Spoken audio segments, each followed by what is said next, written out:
Ok, 10 briques, quelques chevaux et beaucoup de fun. Challenge accepted. Ouais, je parle bien anglais, ouais. Moi avant je parlais pas l'anglais hein.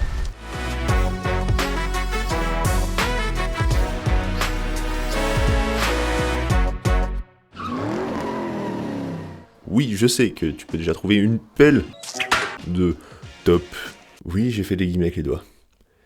Mais ça ne fait jamais de mal de refaire une version un peu plus récente de ces vidéos parce que le prix des voitures n'est jamais fixe. Et des voitures que tu vas trouver dans ces vidéos qui datent d'il y a peut-être 2, 3, 4, 5 ans, bah le prix sera sûrement pas le même aujourd'hui. Surtout depuis un petit événement qu'on a vite oublié, le Covid. Contamination au coronavirus. Coronavirus. Coronavirus. Offensive sur l'Ukraine. La guerre en Ukraine. Alors ouais, avec la crise sanitaire, le prix des voitures neuves va vachement augmenter et surtout les délais. Et c'est la loi de l'offre et la demande, donc le prix des voitures d'occasion a explosé. Explosion! Ce qui fait qu'on est passé de 2020 à 2023 avec une augmentation d'environ 30%. Donc une voiture qui coûtait 10 000 € il y a 3 ans coûtera aujourd'hui en moyenne 13 000 €. Donc elle rentre plus dans un top 10 000 € d'il y a 3 ans. On est donc parti pour une petite liste non exhaustive de voitures plaisir avec un budget d'environ 2000 kebabs. Alors petite pause, avant de rentrer dans le dur, n'hésite pas à t'abonner pour ne pas rater les prochaines vidéos. Et ça soutient la chaîne, ce qui fait très plaisir. Merci. Allez, on commence tout de suite avec la Renault Zoé. La Renault Twingo RS. Oui, on commence un top de voitures plaisir avec le nom Twingo. Ça peut paraître un peu étonnant. La Twingo de deuxième génération en version RS, bah ça reste hyper fun en fait. T'as un super châssis qui existe aussi en version Cup, et encore plus radical. 133 chevaux pour tout juste 1 tonne, boîte mécanique, un moteur atmosphérique, c'est-à-dire sans suralimentation, c'est-à-dire sans turbo, sans compresseur, c'est-à-dire qui prend des tours à n'en plus finir. Des roues à chaque angle, ça tient du futur. Niveau fiabilité, c'est correct. Si, c'est possible chez Renault.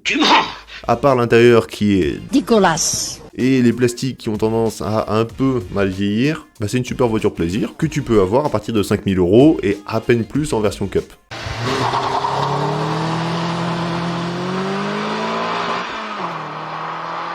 Et petite info en plus, la cote risque de monter dans les prochaines années avec ce petit côté collector qu'elle a, c'est une supposition. Dans le même esprit que la Twingo RS, on va trouver des Abarth 500. Alors, je vais me faire incendier par les pros Abarth. Je conseille pas cette voiture pour plusieurs raisons. Attends un peu avant de cracher ton venin. Pour un budget de 10 000 €, tu vas avoir une voiture rincée. C'était déjà pas une bête de fiabilité, encore moins que la Twingo, c'est pour dire. Donc prendre un modèle qui est très kilométré, pas bien entretenu, et les premières générations, c'est pas une bonne idée. On a fait l'essai d'une Abarth 500 sur la chaîne, la version de base première génération dans un état un peu rincé. Bon alors l'intérieur il a déjà du vécu hein. Putain, la tête qu'il a, quoi. Voilà, les sièges étonnamment... Ah non, T'as rien dit, hein.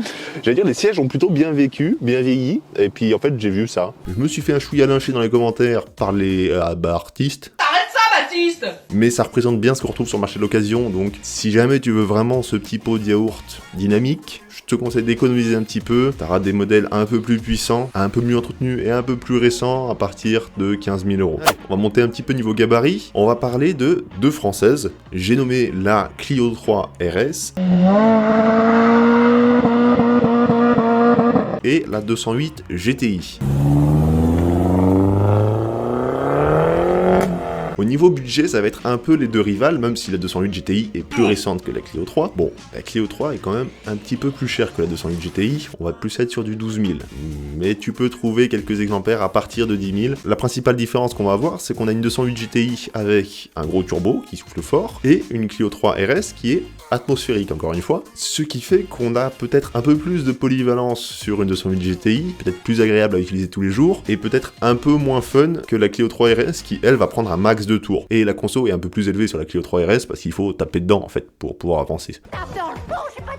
Mais c'est cool un moteur Atmo quand même. Les deux ont un châssis parfait pour s'amuser. Le souci qu'on va avoir, ça va être la fiabilité. Alors, oui, il y a quelques petits soucis de fiabilité, apparemment, sur le 1.6 THP. Tu m'as pas que c'est pas vrai. Un peu moins sur les versions 272, mais ça équipe pas la 208 GTI. C'est seulement sur les... Donc là, on est en plein dedans. Et ben là, on est en plein dedans. Une sportive récente de plus de 200 chevaux avec une bonne gueule à seulement 10 000 euros, bah tu te doutes bien que c'est qu'il y a un souci. Un peu moins à partir des versions de 2014, problème de distribution, problème de turbo, problème d'huile, problème de pompe, la liste est longue. Bon, la Clio 3 RS, elle est pas irréprochable non plus. Le moteur, lui, c'est un 2 litres Atmo qui est relativement fiable. Le souci que tu vas avoir sur la Clio, c'est la boîte de vitesse qui est un peu fragile. Donc faire attention, surtout si tu tapes dedans très fort. Le choix peut se faire aussi sur le visuel. L'intérieur d'une Clio 3 RS, il est immonde. La 208 est clairement au-dessus, niveau intérieur, niveau finition, tout ça. Par contre, d'extérieur, j'ai une petite préférence pour la Clio, qui a un aspect plus sport que la 208. À moins que tu trouves la 208 en coupe franche, à mon sens, la Clio 3 est quand même plus sympa d'extérieur. Puis si jamais t'as une boîte de vitesse en rame dans ton garage, prends la Clio. Ouais, voilà, en plus c'est vrai. Pause, il a oublié de parler d'une autre voiture française, la Peugeot RCZ. C'est la Audi TT de Peugeot, mais en moins fiable. Le seul moteur viable c'est le diesel HDI, les autres t'as intérêt à être marié au garagiste. En daily pourquoi pas, c'est pas cher à entretenir ni en assurance, après il faut aimer le mazout. Allez je le laisse terminer ses conneries, chousse comme il dit le con.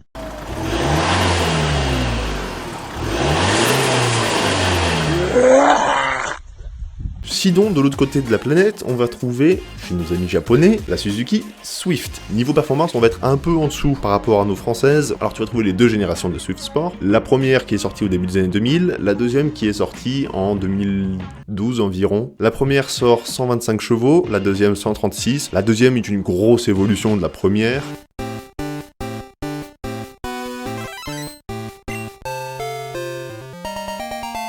Donc si tu as un tout petit budget, tu peux très bien te tourner sur la première, ça sera suffisant. Avec environ 2 ou 3 000 euros de plus, tu peux te tourner sur la deuxième version, un peu plus moderne, un peu plus de puissance. Elle fait tout un petit peu mieux, mais c'est pas une révolution non plus. T'as une roue à chaque angle, ça tient le parquet du futur, c'est joueur, c'est drôle à emmener dans les virages. Ça te coûtera moins cher automatiquement que nos françaises. À partir de 6 000 euros, tu peux avoir celle de 125, 3 000 euros de plus, celle de 136. Avec nos françaises qui vont souvent voir le garagiste, ça te coûtera aussi plus cher en entretien chez nous que chez les japonais.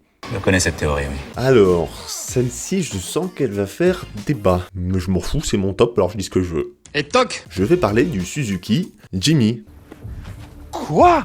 Ouais. Alors oui, quand on parle de voiture plaisir, on s'attend pas automatiquement à un Suzuki Jimmy. Mais plaisir, ça veut pas juste dire écraser l'accélérateur sur une ligne droite, même si c'est drôle, ou rouler décapoté sur les routes de Monaco. Pour certaines personnes, plaisir, ça veut aussi dire rouler sur un sentier en forêt, remonter un chemin de sable en Camargue, et ça tu le feras pas avec ta 208 GTI. Donc ouais, le petit Jimmy avec ses airs de mini Jeep, tu peux l'emmener partout, c'est indestructible. T'as des versions au début des années 2000 à partir de 6 000 euros, c'est ultra fiable, c'est incassable ce truc. Il existe même en version décapotable si tu veux aller à Monaco. Là, t'es sûr que pour le coup, tu seras le seul à avoir ça à Monaco. Alors, le seul petit souci que tu vas avoir sur ce genre de véhicule, c'est le train avant qui peut trembler à haute vitesse. Alors, haute vitesse pour un Jimmy, c'est à partir de 80 km/h. Donc, mais comme voiture plaisir, ça peut marcher. Toujours du côté japonais, on va avoir 3 Mazda. Alors, la première, ça va être la Mazda 3 MPS, le sleeper ultime de la vidéo. T'arrives au péage à côté de ce que tu crois être une compacte complètement lambda, et tu te fais fumer alors que ta barrière, elle est même pas encore levée.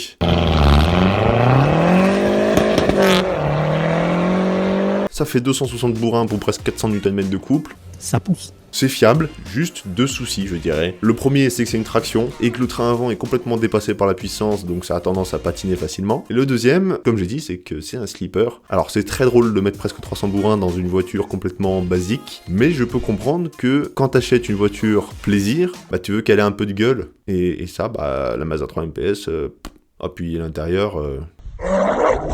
En deuxième chez Mazda, tu vas pouvoir trouver la MX-5, aussi appelée Miata. C'est pas un dragster. Le maximum que tu vas trouver comme puissance pour ce budget-là, ça va être 160 chevaux. 160 pépères, pas pressé. Ah, je suis bien!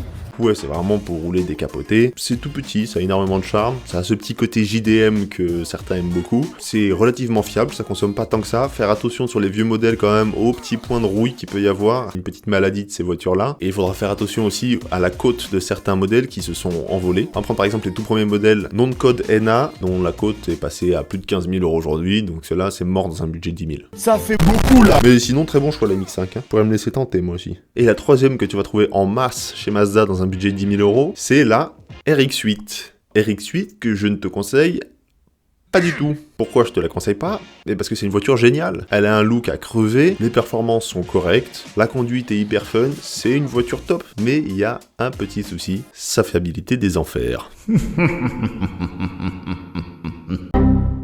Et ouais, la RX-8, elle est équipée d'un moteur rotatif, aussi appelé moteur Wankel. C'est un moteur différent de ceux qu'on utilise dans les voitures en général, qui a quasiment disparu aujourd'hui, et pour une bonne raison, c'est pas fiable. La conso est horrible, la conso d'essence et la conso d'huile. Il ne reste plus une seule bouteille d'huile d'olive Puget. Un peu comme si quelqu'un les avait dévalisés.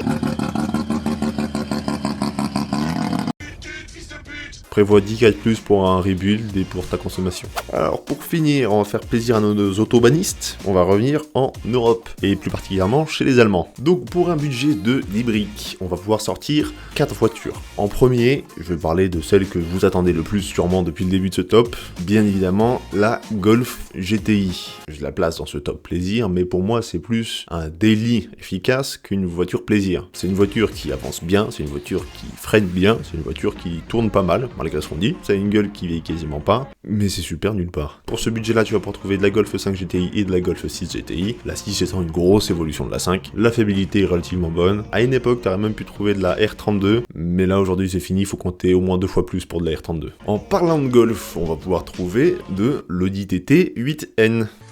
Pourquoi je dis ça? Tout simplement parce qu'elle est montée sur la même plateforme que la Golf, que la Jetta, que la Coccinelle, que la Seat Leon, que l'Audi A3. Ouais, t'as compris, c'est du Volkswagen pur et dur, donc ça fait bien à peu près tout, c'est génial, nulle part. Et elle a ce petit truc en plus que c'est pas très fiable. Après, elle a ce look un petit peu collector, et surtout, cette gueule qui est dérivée quasiment exactement comme le concept car, et c'est un petit côté cool quand même de rouler en concept car. Ah ouais.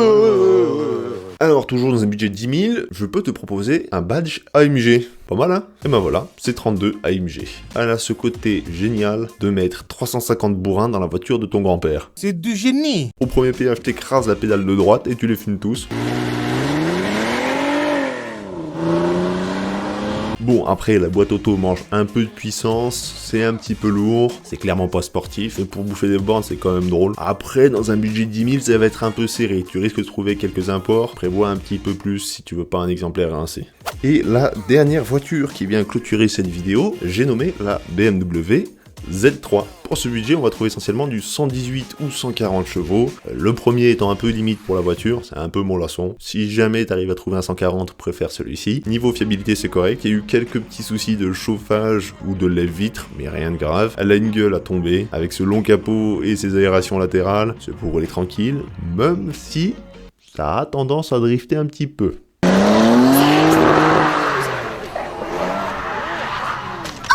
J'ai dit ça, je dis rien.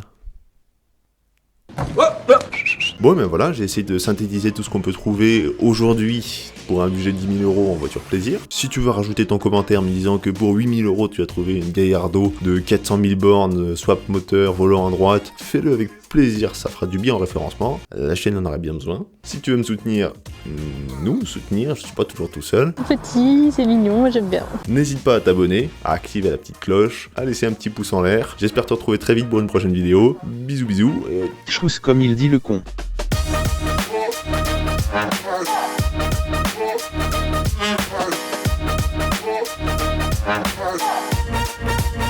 Ah,